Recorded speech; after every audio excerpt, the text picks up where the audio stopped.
My name is Liz Irvine. I don't know where to go from there. Tell me where you live. My name is Liz Irvine, and I was born in Baguio in the Philippines back in 1927. My parents were school teachers over there, which at that time belonged to the United States. And I now live in San Antonio, in Texas. We were living in Manila at the time that the war broke out.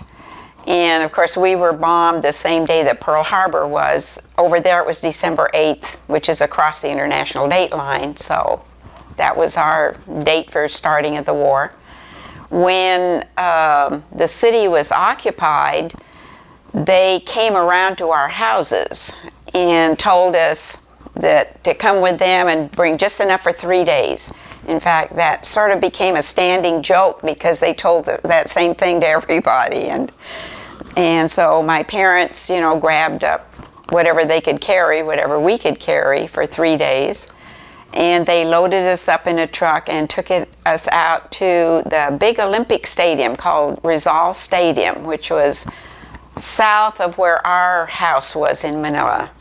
And that's where they had big long tables set up on the fields there, and they were registering everybody and taking down your name, occupation, father's name, maiden name, the whole bit. Then from there, they took us in a truck, and they told us that they were going to be taking us to a camp. We didn't know where. And they dumped us off in a street corner, and they said, wait there, that another truck would come by and pick us up. So we stood there and waited and waited and waited and waited.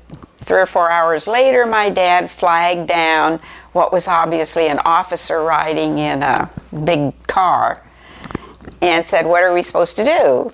And so he said, well, get in, we'll take you. So we rode in style in this officer's car all the way across town to the Santo Tomas University, which is where they were interning us. Meanwhile, my grandmother, who had been living with us at the time, who was a retired school teacher, but she was 70 by then, and they said, no, not you, you're too old. They left all of the older people out. And she had no idea where we'd been taken. So she was running around trying to find out where they were taking these Americans. And by then, it was getting towards noontime, and so she collected together a picnic basket to take out to us.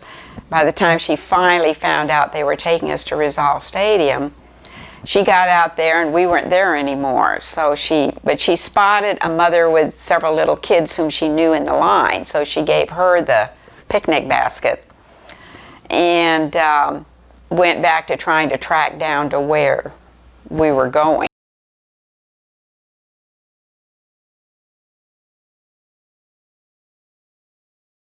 My name is Liz Irvine, and I now live in San Antonio, Texas. However, I was born in Baguio in the Philippine Islands in 1927.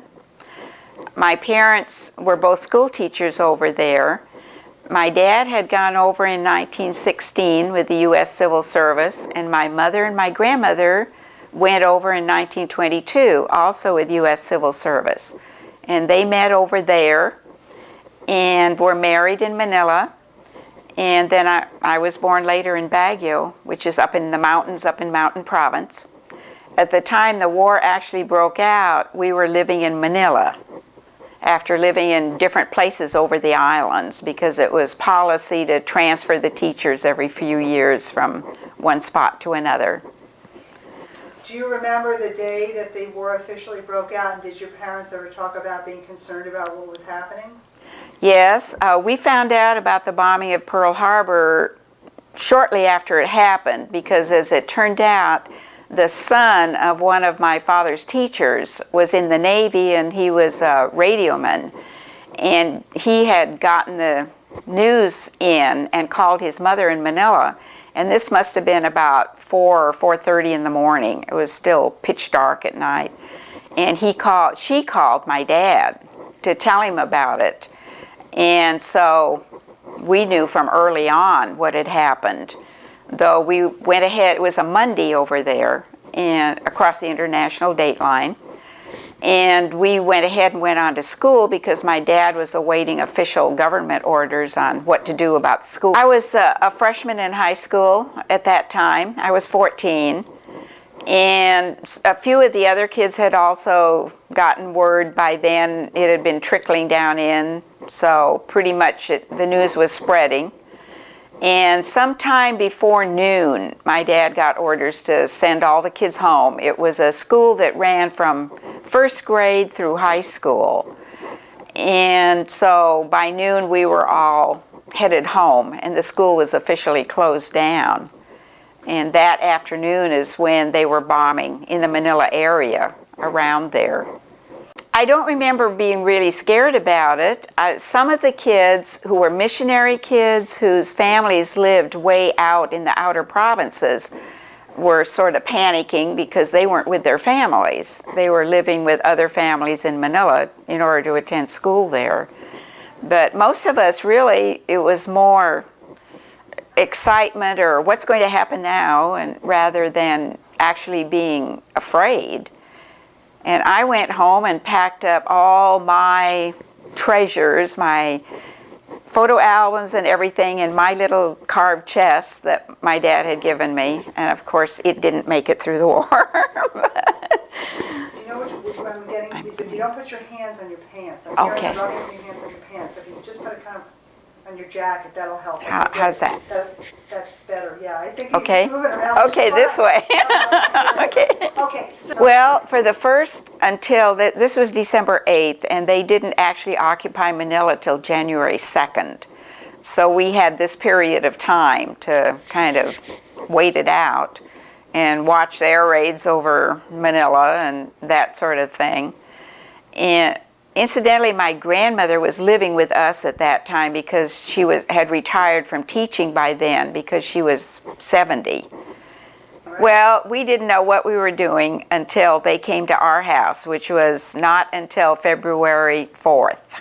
So you got a knock on the door? So, yes, they showed up at the door and said, you know, come with us. You can only bring enough for 3 days. And so we hastily grabbed up what we could carry. I remember we took a bunch of crackers and sardines. And they told my grandmother, not you, because you're too old. We're not taking people, elderly people. So they took just my mother and my father and myself. Were you all worried about your grandmother? Well, yeah, and she had no idea where they were taking us, so she was panicking over that. And they took us all out to Rizal Stadium, which is a huge Olympic-sized complex that was not too far from where we lived in the city, actually. They had set up long tables there out in the field and were registering people, name and address and father's name, mother's name, the whole birth dates. Were these Japanese soldiers with Yes. bayonets? Now tell me that. So just tell me, you say some people came to the door. Were there Japanese uniforms? It was a Japanese officer and soldiers, and the soldiers you always saw with their rifles with the bayonets attached. That's the way they just were normally. And of course there were a lot of these guards at Rizal Stadium, and the people doing the registering were Japanese officials. Did they all speak English when they came to your doors, or how did you know? Yeah, they did. So say the Japanese officers? They did at this point. The ones that we had contact with early spoke English. And what had your contact been with Japanese before this? I mean, had you known many? Japanese businessmen and barbers and in all assorted businesses across the city. And there was a big Japanese department store there, which people had been sort of boycotting since their invasion of Manchuria and Nanking. And the word of that had come back into Manila, so there was sort of a boycott going in of the Japanese department store because of that. But there were Japanese all through the city in all sorts of different fields. Pearl Harbor, of course, happened on December 7th as far as Pearl Harbor was concerned. For us, that was December 8th because of being on the other side of the international date line. So that was a Monday that we heard about it rather than a Sunday. And So here you were taken into the stadium, you had no communication with your grandmother, and then what happened after you were registered at the stadium? Well, then from there, they loaded us up into trucks and they took us in just past where our house was, actually.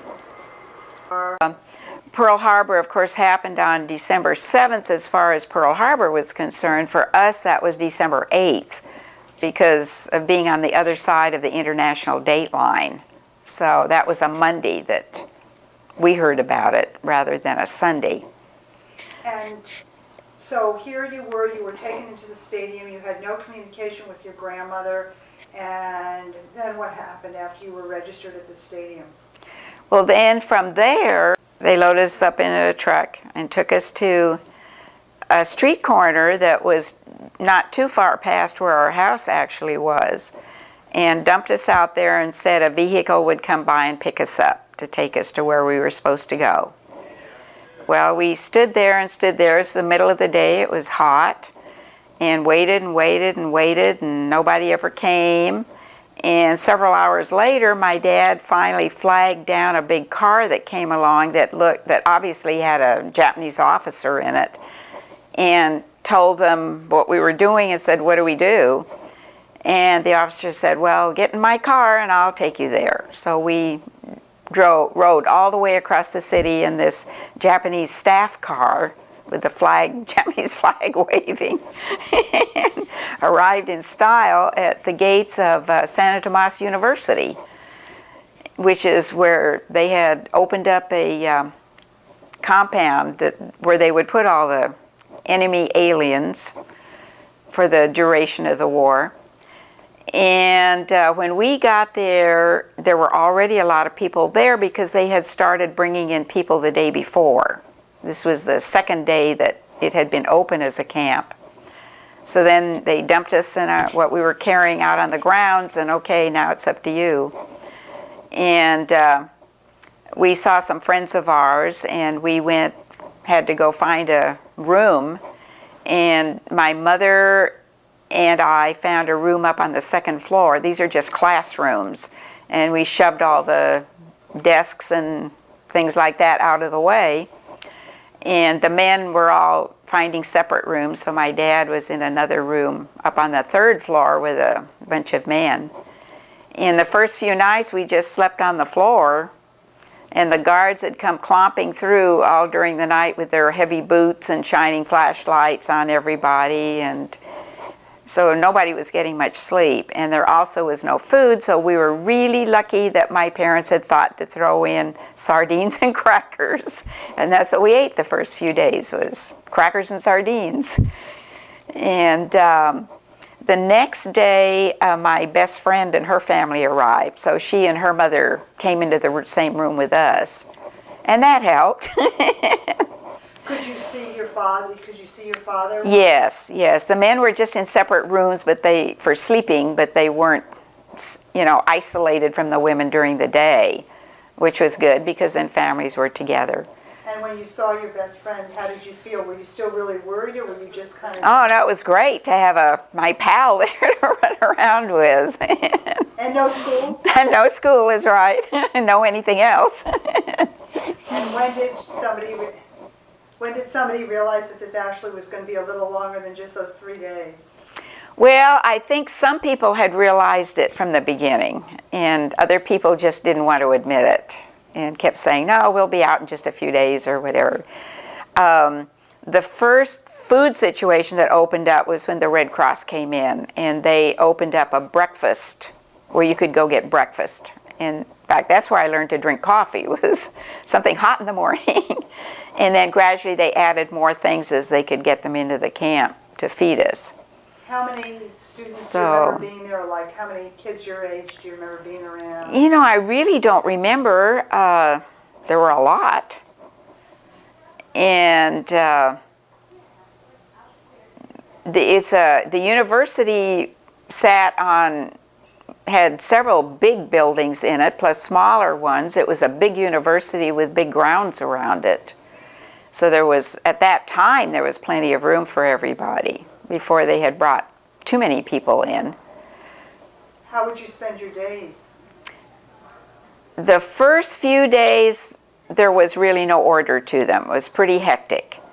And after things settled into a routine, then they opened up a chow line. They got a central kitchen going with different internees being the cooks.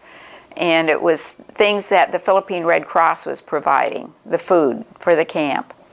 And so you'd stand in line to get your meals. Then you'd stand in line to wash your dishes. You'd stand in line to go to the bathroom, to take a shower, to anything you did, you stood in a long line.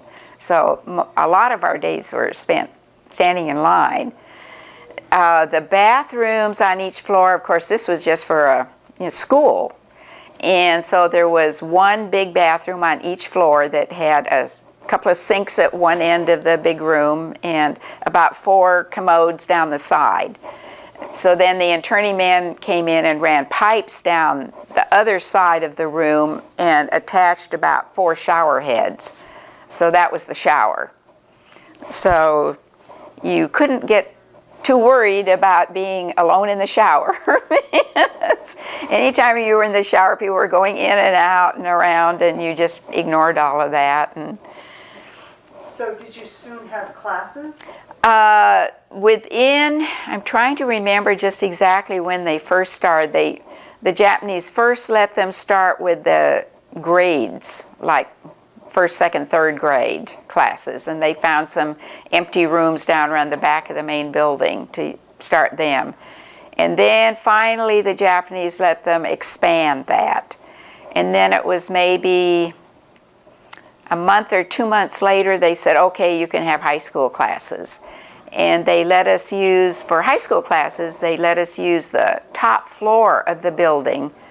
It wasn't really a floor, it was what had been the university chem labs. And the 4th floor was off limits to everybody. So it was only open to go up to the classes in the chem labs. And then back down as soon as classes were over. Why was the 4th floor off limits? They thought people might try to escape? You could see out over the whole city from there. So they maybe have been afraid somebody was going to signal or something. I really don't know. There were a couple of other people that were permitted up there. They let a man open up some labs up there because we wound up making our own soap in camp. It was lye soap, from the lye gotten from charcoal, and a couple of other things that they were doing. So they let them use the other side of the top floor for these chem labs. And what did your parents were teachers? Did they, I'll have to have your answers on the side. Did your parents actually teach there when it got going? My dad was one of the 3 that were on the education committee who set it up and operated and ran it from the very beginning. He had been the principal of the school I attended before, so he kind of took that over. And he finally got permission from the Japanese to go out and get the books from our school to bring into the camp. And the Philippine government said, okay, you can use, because they were Philippine government property books, and brought those in. And one of the other men was connected with the university. So eventually they got books in that we would have to library, and there certainly weren't enough to go around. And we libraried them. And they scrounged around for supplies, and we all learned to write real tiny so that we could conserve paper. And when I wound up back in the States, my college professors would say, don't write so small, I can't read it. So I had to learn to make my writing large again. The classes that we were taking were the standard high school classes that we would have been taking outside. We had our pick of teachers in there, because most of the teachers were also interned. We also had, I remember my physics professor was a Pan Am engineer, so they conscripted a bunch of other people who had knowledge in certain subjects that would teach those who weren't necessarily school teachers. I know that they were real short on supplies, because in the minutes of the education committee I was reading that they finally got hold of some erasers for the blackboards, and they would give a teacher an eraser and she'd have to sign for it. So she was responsible for that eraser. They couldn't just dole them out because everything they got was in short supply. So how did they decide who was going to go to what class where? They said everybody that had been in ninth grade come into the ninth grade classroom or something? Yeah, that's pretty much, they designated which area of these chem labs would be for what class. And if you were signed up for ninth grade history, why, you'd go in that specific class, and they had a class schedule that they must have posted it somewhere. I really don't remember exactly about what the specific hours that you would have history or geometry or English, but they had to have had that posted somewhere so that we knew exactly where we were going. The school I had been attending was co-ed, and these classes were just whoever was eligible for that class, so it was still a mixture. So and many of whom had been my classmates before the war. Okay, so sorry that interrupted. So who were you in class with, and how were there any budding relationships between boys and girls developing at that point? Well, they certainly did during the time that we were in the camp. It would be just like going to a regular high school. Our version of a date was certainly different, though. If you went on a date with somebody, that meant that in the evenings, the Japanese would permit us out in front to walk around or sit in the chairs and listen to music, and that was your date. You'd go out and walk around out in front in the grounds where we were permitted to, or sit and listen to a floor show or something that the recreation committee put on, and that would be the big date. Were there movies? We did see some movies. The Japanese actually brought some movies in and showed them to us. And we even got to see a couple of newsreels that were Japanese newsreels, not ours. In fact, one of them was the sinking of the Hornet when it was sunk. And we weren't too sure about that one. Now, were these newsreels translated into English, or did you speak Japanese? They were regular, they had English dubbed in. If they were showing them in the Philippines, the Filipinos certainly didn't speak Japanese, they spoke English, so. Were there who was in the camps in terms of population? Were there all Americans? Were there other foreign nationals? Were there any Filipinos? Talk to me about who was in the camp. The population of the camp was everybody whom Japan considered an enemy alien.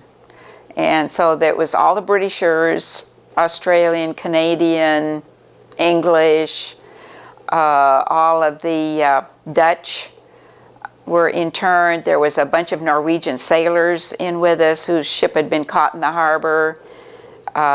There was one Egyptian in the camp. There was some Spanish, though I think it's because they were married to Americans, because Spaniards per se were not interned. If you had Philippine citizenship, you weren't interned. How did you find out, other than the newsreels news? Were there newspapers, or did you kind of keep up with what was going on? Well, did you just kind of forget it? The first 2 years, they let the Manila regular daily newspaper come into the camp.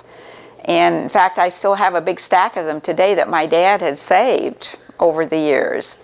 And then the last year, when they clamped down on everything, they said, no more newspapers coming into camp. Of course, that's when the tide of war was turning, so I guess they didn't want us to be. Of course, all of this news was Japanese news, and it was slanted through, their eyes.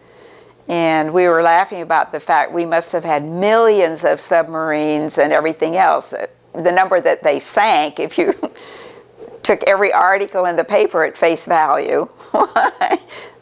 How did you personally, you were old enough to know kind of what's going on, so before Pearl Harbor, you said you maybe boycotting the department stores, but your parents were teachers. Did you hate the Japanese at certain points when this happened? Did you have a different feeling about these people as enemy? Because you certainly were classified as an enemy. No, I don't think we hated them before the war. I think we were very... The Japanese. Oh. Okay, all right. The Japanese before the war, even though their department store was boycotted, I don't think we hated them. I think we felt very uneasy about them because we'd certainly heard all the stories about the rape of Nanking. And we were very leery about the same thing happening when they invaded the Philippines, that this same sort of thing would occur. So it was more that we were very uneasy about them rather than hating them. Were you scared to have the women separated from the men at that point? Was there any feeling about? No, because we were all in the same camp, and so I don't think that we felt that anything would happen that way. Now, your father took the initiative with the schools. I mean, were there people that got into the camps and just said, oh, we're going to run our life as a daily life and started organizing? How were the camps actually? It wasn't just like free-for-all and sit around. No, it really wasn't. There had been a group of businessmen in Manila before the war who were concerned about all the rumors of possibility of war or the unease of things. And in fact, they're the ones that had suggested Santo Tomas University to the Japanese officials when they came in as a good place to intern all the nationals, or enemy aliens rather.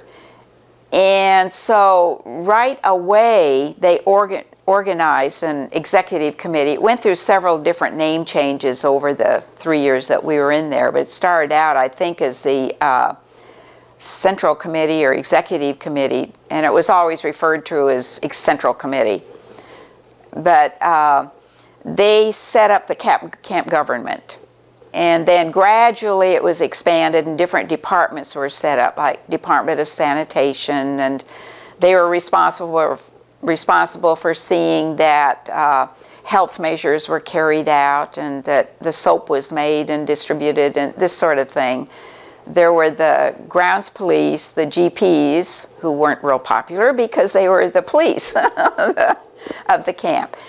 We actually had a camp jail, which is a room, so that, and hopefully if somebody infringed on something that we knew would get us in trouble with the Japanese, our own people would catch it first and mete out a sentence or imprison them or something so it wouldn't reach the Japanese in charge. Did the Japanese realize you had an internal organization? Yeah, they were all for it. They worked with our Central Committee. Yes, the Japanese were very much in favor of this. It made their job easier because then when they issued orders that went through the Central Committee to the camp, and everything that happened in the camp went back to them through the Central Committee. So it was very much to their advantage, too. What did your parents tell you not to do? I don't recall my parents, really. There were so many rules already in place. Rules? Because of the Japanese. So what kind of rules were rules to you that made you mad as a teenager, other than being there?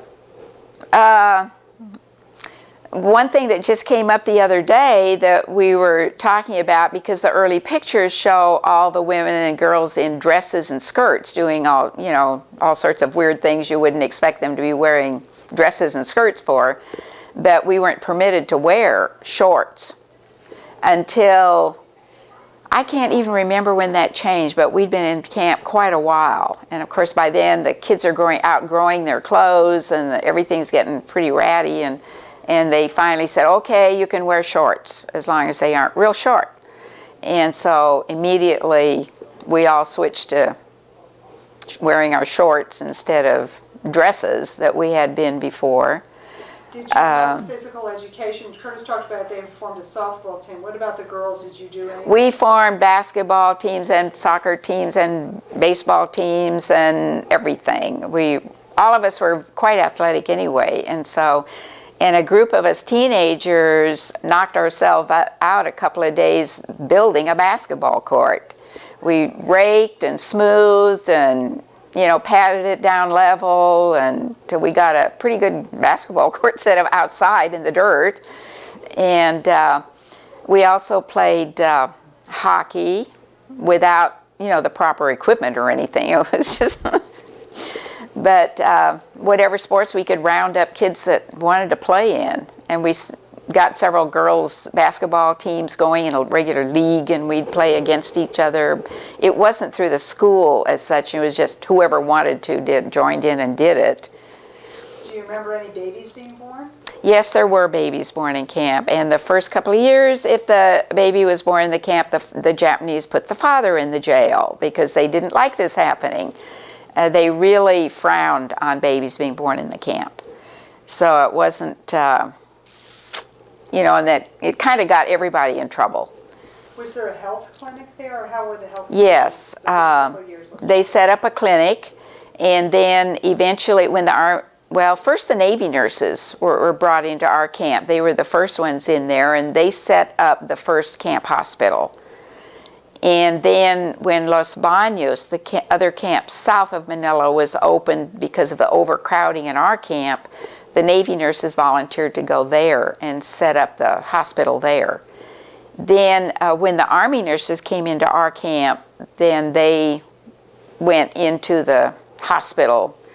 And by that time, the nuns in Santa Catalina Convent, which is just across the road, had agreed that we could have that building as the hospital for the camp. And so that's where our camp hospital was actually located. Now, how did you get medical supplies, and what kind of things did you have, and were there doctors among the people that had been Yes, interned? there were doctors among the people that were interned. And then later, because we were short of dentists and also sort of short of doctors for the population of the camp, which by that time was several thousand, they actually transferred a dentist and 2 doctors over from the military camp to help fill in our camp. And then, of course, we had civilians working in the hospitals who were not Army. The civilian nurses also volunteered and worked there. And my mother wound up that as her camp job, working in the camp hospital as a nurse's aide. How did they get assigned to the different jobs? Did your committees ask or volunteer, or how was it all structured? Well, they decided that everybody over this certain age, I think they started with 16 and then it was dropped down lower later, had to have a camp job. And you either found one for yourself and turned in what you were doing, or they would give you one. So a lot of the women, there was a lot of things that needed to be done. For instance, vegetable detail was one that a lot of the women were on. The vegetables would be bought at the market outside and brought in. They'd have to be cleaned. Initially, they peeled them. Later on, to heck with peeling them, you just chopped them up as they were and threw them in the pot. The rice that they brought in would have little stones, rocks, and weevils and stuff like that in it. So you'd clean the cereal and the rice. And so these were camp work details. How was the food the first few years? The first couple of years, it wasn't that bad. Okay, I'll have to say the food. The first couple of years, the food wasn't that bad, right? Okay. So Right. The first 2 years were very different from the third year because we were under civilian commandants, and we hadn't been taken over by the military, whatever the Japanese officially called their military commission that oversaw the military prison camps. And so it was a lot more lenient then. They set up a package line at the front gate, and people on the outside could send things in. Of course, my grandmother was out there, so she sent stuff in to us all the time. And they let some Japanese vendors come in and sell things, sugar and vegetables and different items in the camp.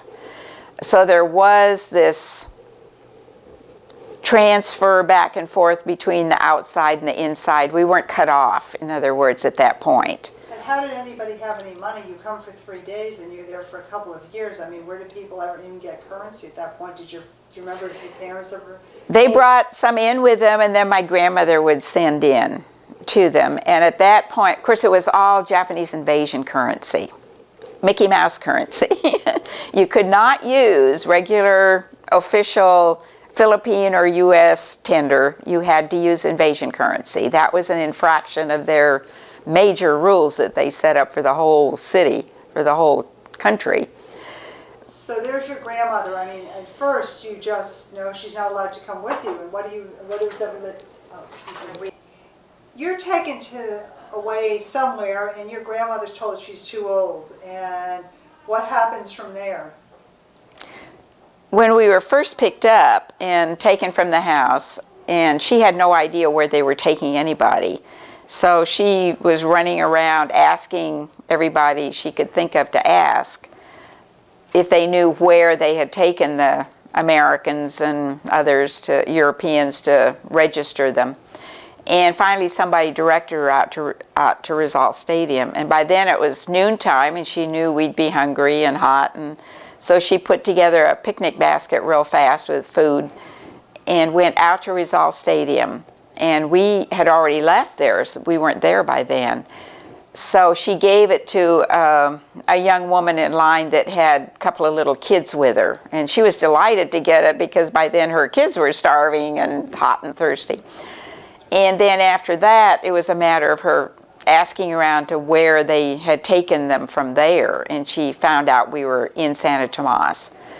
So as soon as they would permit people to send the stuff in, she started sending things in to us, like a mosquito net and blankets and sheets and eventually beds. But did you actually get to go to a fence and talk to her? Did you know she was there? Did you know she was sending it in? How did you know she was At first, we would go to the front fence. I talked over you. Oh, I'm sorry. No, I'm sorry. At first? Okay. At first, people would just go to the fence and you could see through it. It was one of the ones that were concrete with the iron posts sticking up out of it, so you could see who was on the other side of it. And when you spotted somebody, why, they'd wave and you'd wave back at them, and then they'd give it to the guards and they'd pass it on in. Eventually, they covered it with this woven matting so you couldn't see through. And then you went to a designated spot that was under the initial of your last name. If it said L, well, that's where you'd go.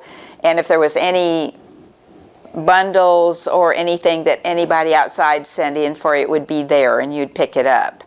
So did you ever ask your grandmother, how are you surviving? What are you doing? Did you get to talk to her? They let us know. We didn't get to talk to her, but they let us send notes in. They would go through the Japanese censors at the gates.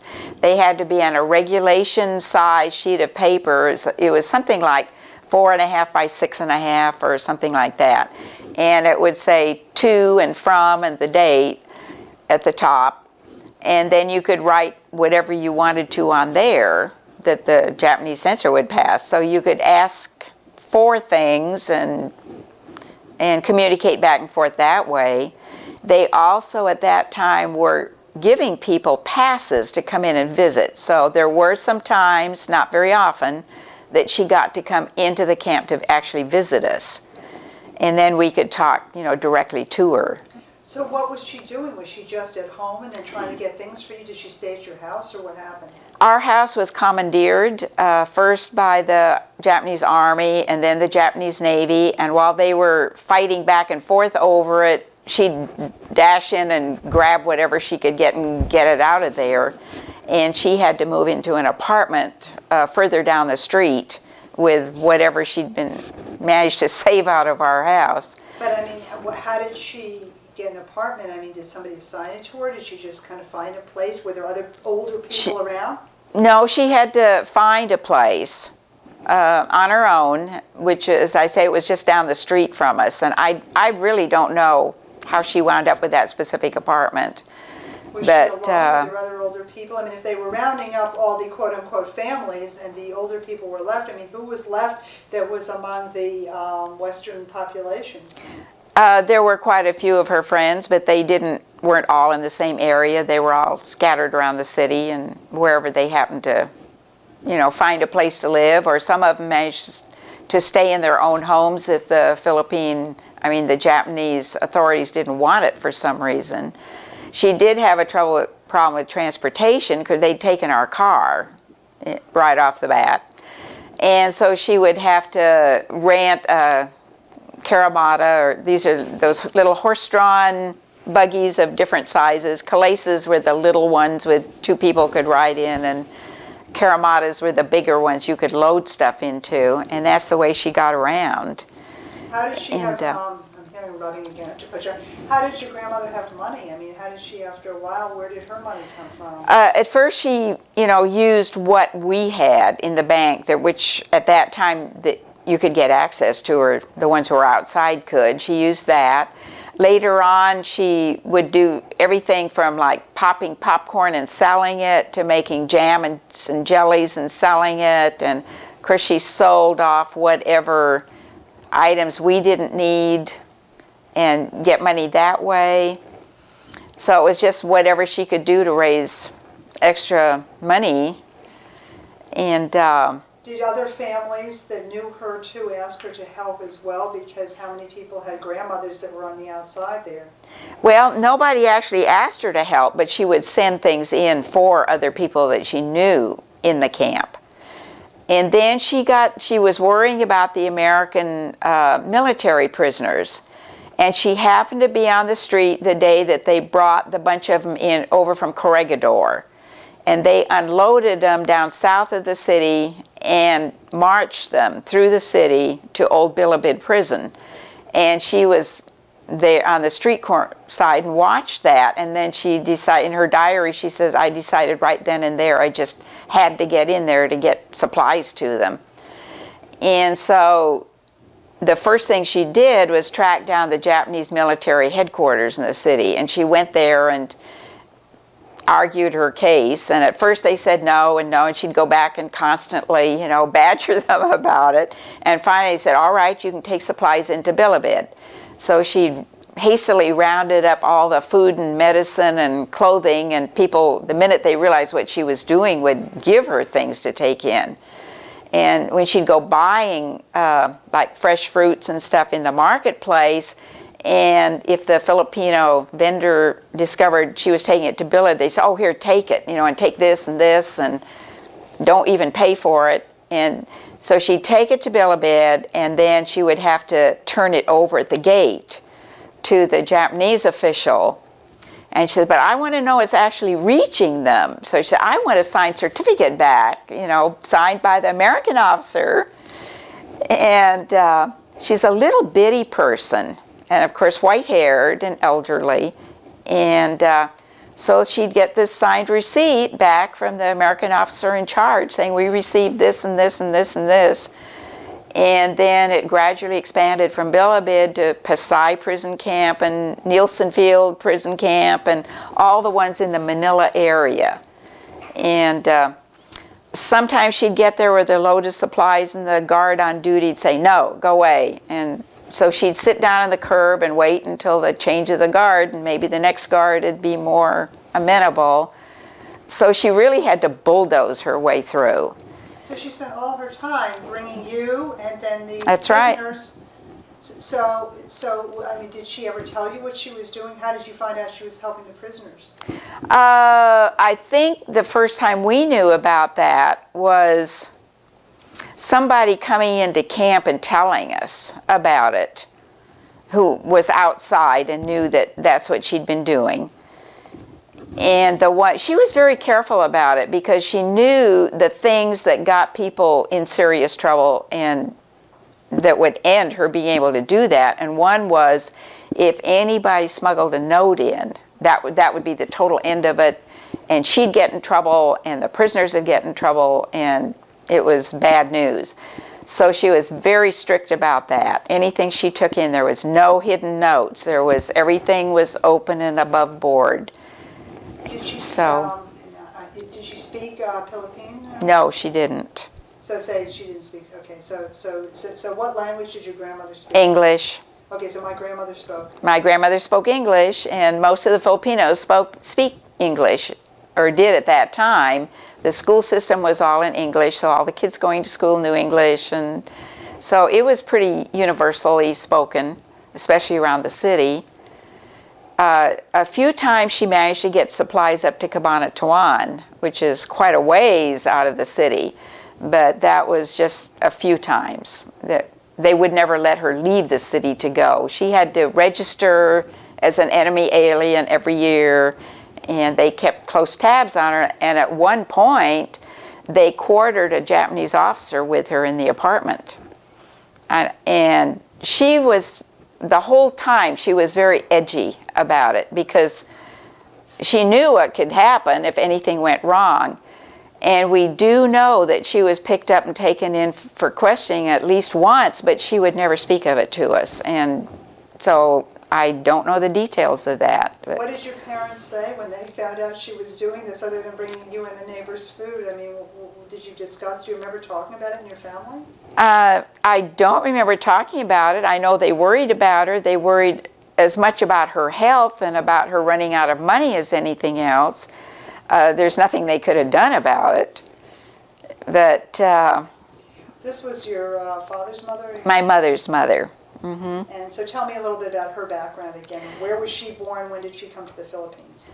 She was, well, she was born in Iowa or Nebraska, one of those states, and had lived in Kansas, which is where my mother had grown up, and was a school teacher, and came to the Philippines with my mother in 1922, and had taught at different places all over the islands. And then she had retired when she hit 70 and came to live with us at that point.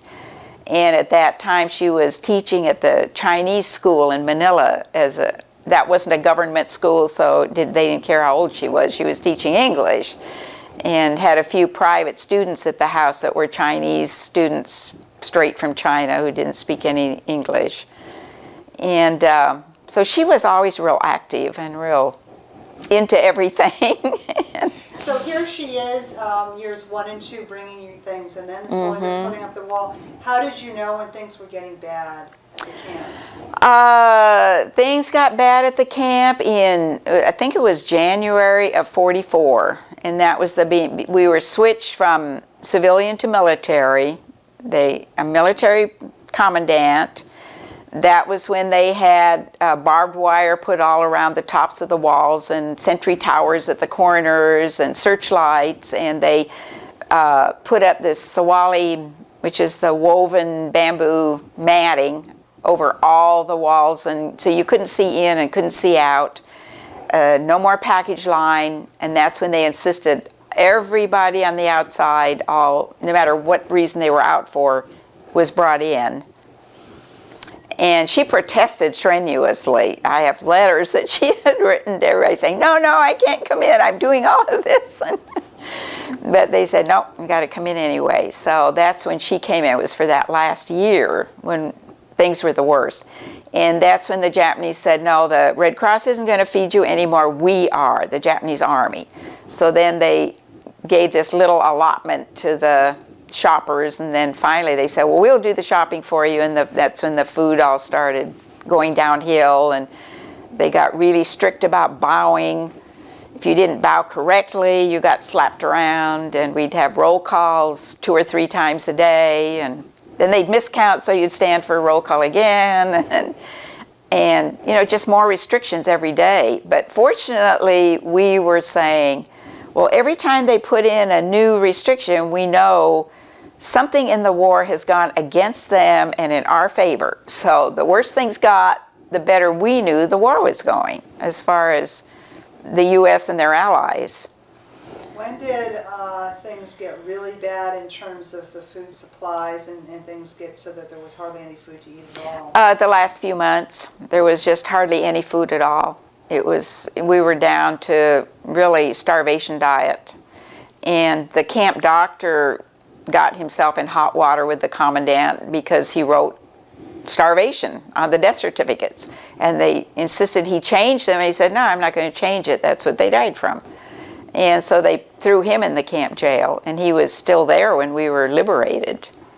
So, what was the starvation diet? I mean, maybe it's hard for people to understand. We had, well, in the first place, it was down to 2 meals a day instead of, 1, where there'd be breakfast and then a very early supper. You had a long stretch between supper time and breakfast in the morning.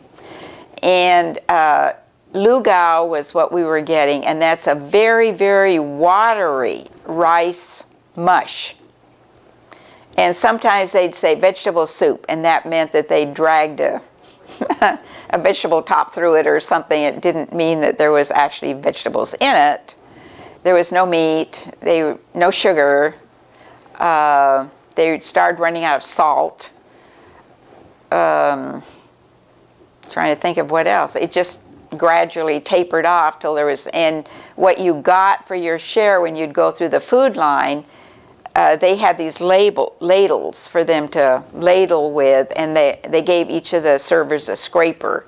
And so when they dipped it into the lugao or soup or whatever it was, they had to scrape the ladle off so there's nothing excess on the outside of it, and then that's what you got. And how did you, I mean, among your friends and your family, did anybody get seriously? Yeah, you could tell when people were coming. Beriberi was the common thing, and you could tell when the men were coming down with beriberi, they'd get real swollen ankles, and that was very prevalent. And people would gradually drag more and more and less energy. And even as kids, we're just, I know in my diary, I found that I was writing those last few days, oh, I don't think I'll go down and join the rest of the kids tonight. I'm too tired. I'm just going to sit up here and, which is not the way I'd ever been before. And so everybody was sort of dragging, and they ended school classes. When they stopped for Christmas vacation, we never went back after that because the teachers were, nobody had the energy to do it anymore. So the whole camp was rapidly going downhill. And every day in January of 45, every day there'd be more deaths, like 15 one day and maybe 19 the next day, and just rapidly escalating. So how did you know when somebody was taken off to the hospital and then that they had passed away? Were there any people your age that happened to? I don't recall any of them my age dying from that, but certainly a lot of my parents' friends died. And my camp job was working in the hospital too.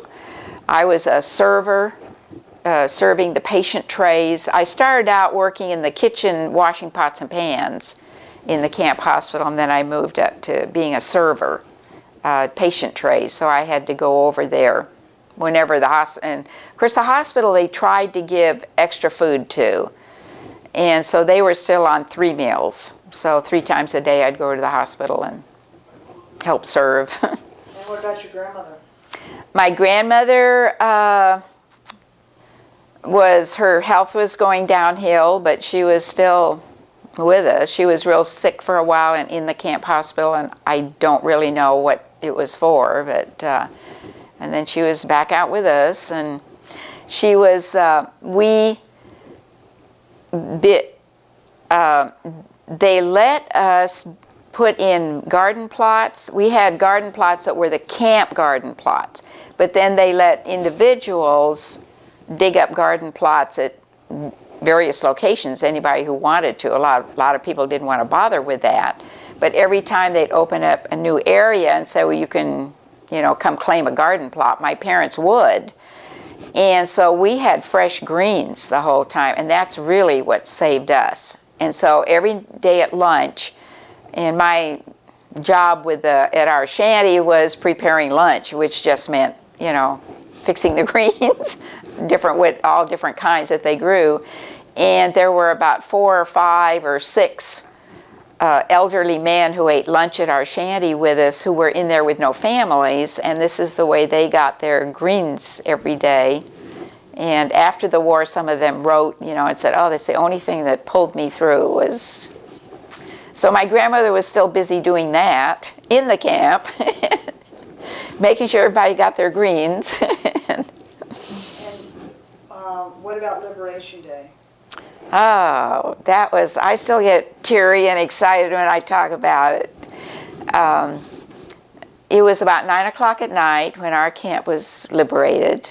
Of course, the bombings had started, the American bombings, the September before that, and we'd been watching the American bombers go over and bomb all around the city, and they said we weren't supposed to look at them, and if you got caught, you were really in serious trouble. But of course, everybody found ways to sneak peeks out the window. And during air raids, you couldn't be out on the ground. You'd have to have a special reason for being out there. and we were all supposed to be in the buildings or shanties during the actual air raids. So we knew that the Americans were approaching, definitely.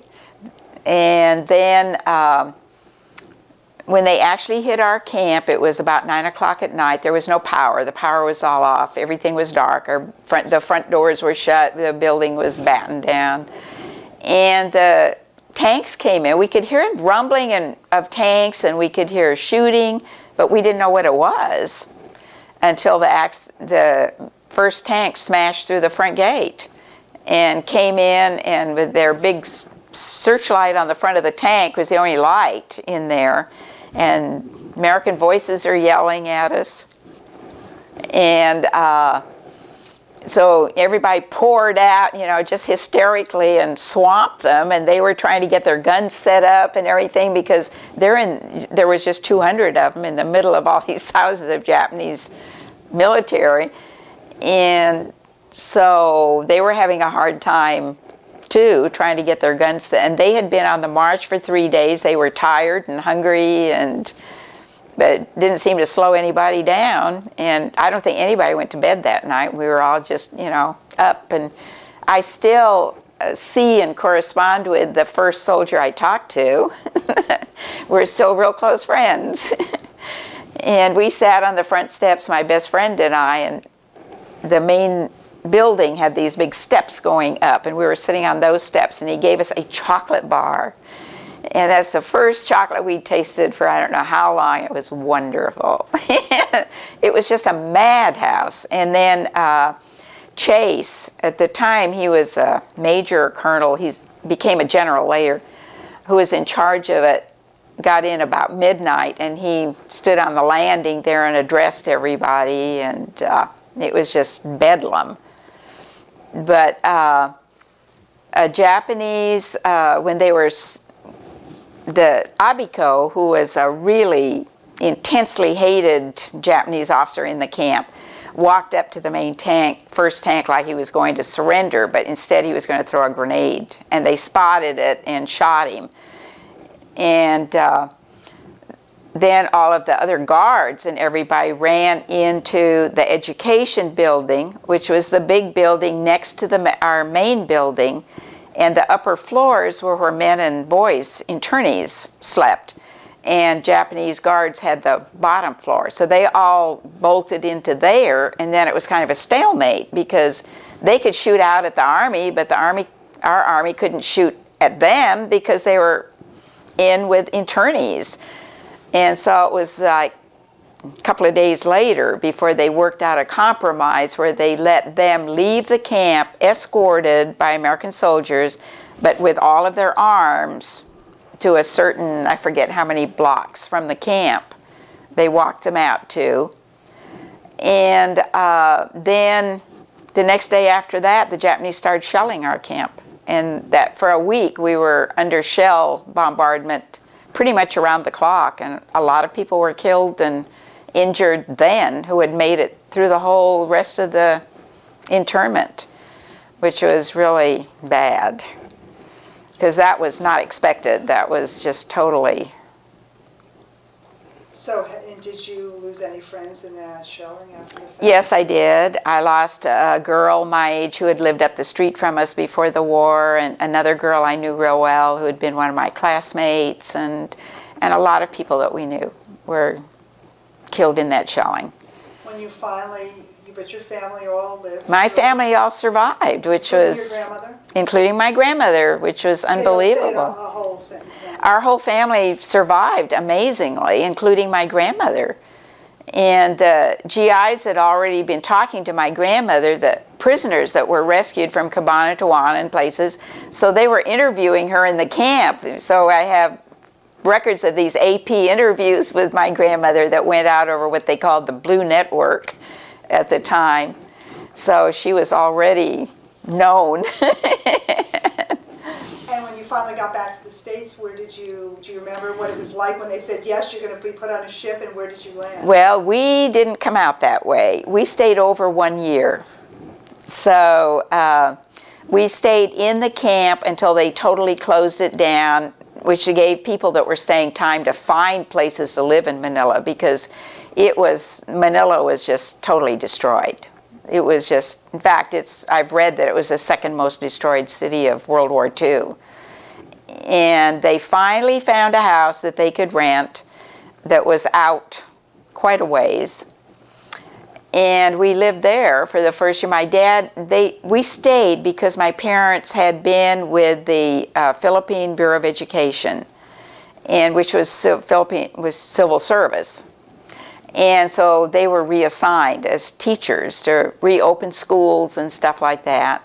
And so I went to the University of the Philippines my freshman year in Manila in this bombed out building that was, but it was kind of interesting living in a city that had been totally destroyed in the war. We had no water, we had a well in the side yard, and then the Army set up posts on different street corners with these huge big Lister bags where you could get drinking water, because the well was just for other purposes. And Filipinos would buy, or somehow get hold of cast-off Army Jeeps and built them into like little mini buses called jeepneys, and so that was your only transportation, that and walking around the city. We had no electricity. There just were none of the amenities of, living, but it was really interesting. And when did you decide to come to the mainland? Did your whole family get together? No, we left in the beginning of July of the year following the liberation, so that would have been July of '46. And the Philippines was due to receive their independence that July 4th. And so my mother and my grandmother and I left, and we came on a troop ship there were only 13 civilians on the troop ship, and landed in San Francisco. My dad stayed over an extra year with the War Damage Claims Commission. And we landed in San Francisco, and my great aunt met us there. And of course, to me, this was a foreign country. The only advantage was I spoke the language. And where did you go to live then?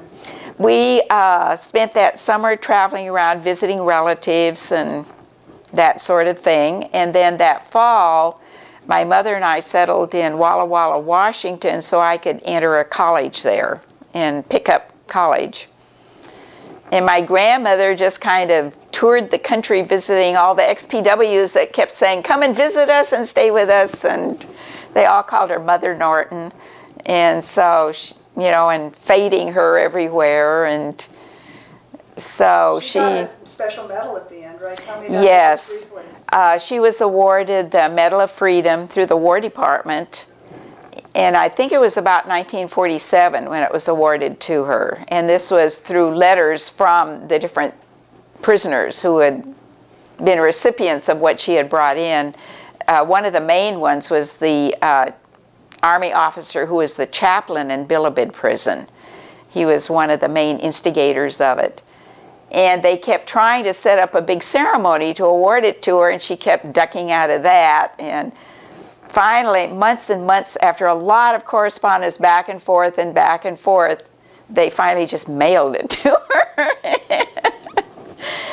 And how much longer did she stay with you? How much longer did she live? She lived until she was 90, and she was really up in years by then. And by then she was living in San Diego, so that's where she was living when she died. And still keeping in touch with all of her boys all over the country.